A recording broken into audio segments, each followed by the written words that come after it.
नमस्कार दोस्तों, मैं अरुण ढिलन और स्वागत है आपका अपने channel Dhillon yoga and health पे। दोस्तों, इससे पहले हमने जाना है चित्त क्या होता है, चित्त की वृत्तियां क्या होती हैं, चित्त को शांत करने के उपाय क्या हैं, चित्त की वृत्तियों को निरोध करने के उपाय क्या हैं। और दोस्तों, आज हम जानेंगे जब हम योग मार्ग पर अग्रसर होते हैं, आगे बढ़ते हैं, तो हमारे योग मार्ग में विघ्न उत्पन्न होते हैं, जो बाधाएं उत्पन्न होती हैं, वो कौन कौन सी हैं दोस्तों। तो सबसे पहले हमारी आती है व्याधि, रोग।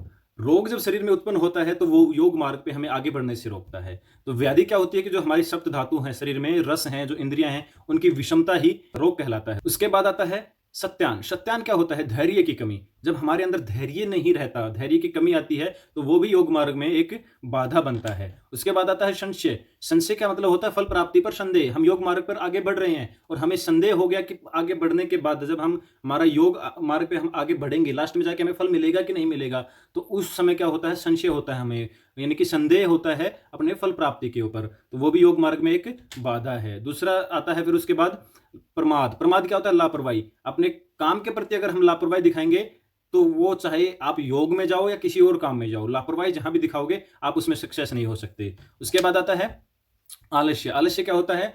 आप नाम से ही जान गए होंगे, लेकिन तम गुण जब शरीर में बढ़ जाता है तो शरीर और हमारा जो चित्त है वो भारी हो जाता है, यानी कि हमारा काम करने की जो इच्छा है वो नहीं रहती, वो ही हमारा आलस्य है और वो भी योग मार्ग में एक बाधा है दोस्तों। उसके बाद आता है अवृत्ति। अवृत्ति क्या होती है? वैराग्य का अभाव, यानी कि राग का बढ़ जाना, विषयों के प्रति आसक्ति, यानी कि विषयों को भोगने की इच्छा बढ़ जाना, क्या कहलाता है? अवृत्ति, यानी कि वैराग्य का अभाव।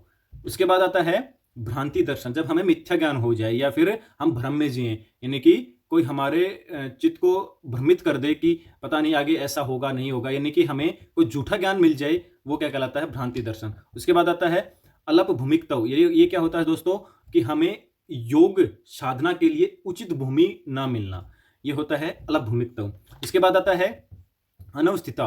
अनवस्थिता का होता है दोस्तों, जब हमारी भूमि तो हमें मिल गई जहां पे हम योग साधना करनी है, लेकिन उस भूमि के ऊपर, यानी कि उस स्थान के ऊपर हमारा चित्त नहीं ठहर रहा है। क्यों? हो सकता है वहां पे बहुत सारे कारण हो सकते हैं कि वहां पे शोरगुल ज्यादा आ रहा है या फिर कोई कारण है जिसकी वजह से हमारा चित्त वहां पे ठहर नहीं रहा है दोस्तों।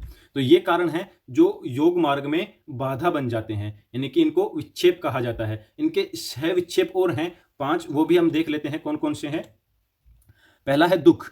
जब शरीर में दुख आ जाएगा तो क्या होगा? हम योग मार्ग पे अग्रसर आगे नहीं बढ़ सकते। तो दुख 3 प्रकार के बताए हैं, आदि भौमिक, आदि देविक और आध्यात्मिक। इन तीनों दुखों का वर्णन मैं आगे किसी वीडियो में करूंगा। उसके बाद आता है दोर्मनस्य। दोर्मनस्य क्या होता है? निराशा, फल ना मिलने का दुख, कि जब हम कोई कार्य करते हैं और उसका रिजल्ट हमें नहीं मिलता, तो जो निराशा होती है वो दोर्मनस्य होती है। उसके बाद आता है अंग मेजत्व। अंग मेजत्व क्या होता है दोस्तों? यानी कि अंगों की अस्थिरता, यानी कि हम जब योग साधना कर रहे हैं और हमारे अंग शिथिल नहीं हैं, आंखें अपने आप फड़फड़ा रही हैं, उंगलियां अपने आप हिल रही हैं, ध्यान में बैठे हैं उंगलियां अपने आप हिल रही हैं, हमारा पैर पैर हिल रहा है, यानी कि अंगों में कंपन, तो वो क्या कहलाता है? अंग मेजत्व। उसके बाद आता है श्वास। बिना इच्छा के बाह्य श्वास क्या है? अंदर जाना, यानी कि हम श्वास का ध्यान कर रहे हैं और बिना इच्छा के ही श्वास अंदर जा रही है। उसके बाद आता है प्रश्वास। प्रश्वास क्या है? बिना इच्छा के अंदर की वायु अपने आप बाहर जा रही है। ये होती हैं सह विक्षेप दोस्तों, योग मार्ग के 6 विक्षेप। पहले विक्षेप पढ़े हमने, ये 6 विक्षेप हैं। उसके बाद दोस्तों महर्षि पतंजलि ने क्रिया योग का वर्णन किया है। क्रिया योग से पहले हम पंच कलेश देख लेते हैं। पंच कलेश क्या होते हैं? जो दुखों का कारण बनते हैं, यानी कि क्लेश क्या होते हैं? दुखों का कारण जो है वो क्लेश होते हैं हमारे।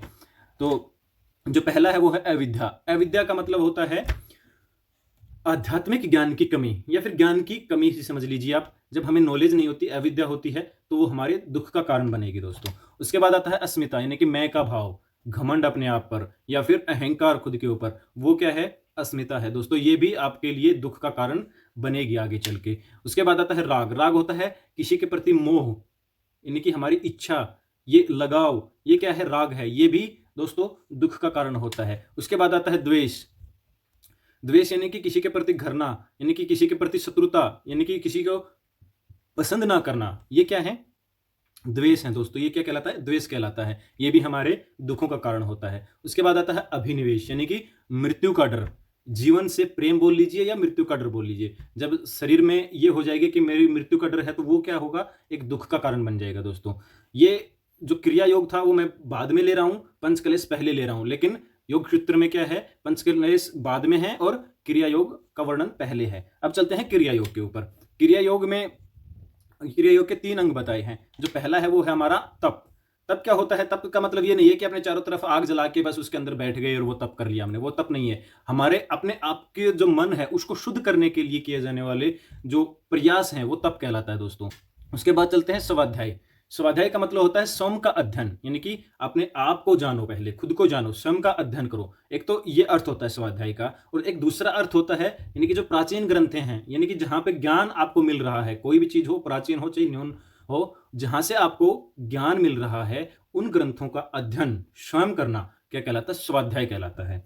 उसके बाद आता है हमारा ईश्वर प्रणिधान। ये पहले भी आया था, ईश्वर के प्रति समर्पण, यानी कि इस जीवन में जो हमें मिला है वो ईश्वर की देन है, जो वापस ईश्वर को जा रहा है वो ईश्वर ने ही हमसे वापस लिया है, यानी कि ईश्वर ने जो हमें दिया या जो हमें जहां से मिल रहा है वो ईश्वर के प्रति समर्पित कर देना ही ईश्वर प्रणिधान है दोस्तों। तो दोस्तों ये थे योग मार्ग में विक्षेप, क्षय विक्षेप और विघन। अब हम आगे जो वीडियो लेकर आएंगे वो हमारा अष्टांग योग पर होने वाला है दोस्तों। अष्टांग योग में जो 8 अंग हैं उनके बारे में चर्चा की जाएगी और उनके जो फल हैं उनके बारे में भी चर्चा की जाएगी दोस्तों। तो आज का वीडियो यहीं पे समाप्त करते हैं। थैंक यू, धन्यवाद।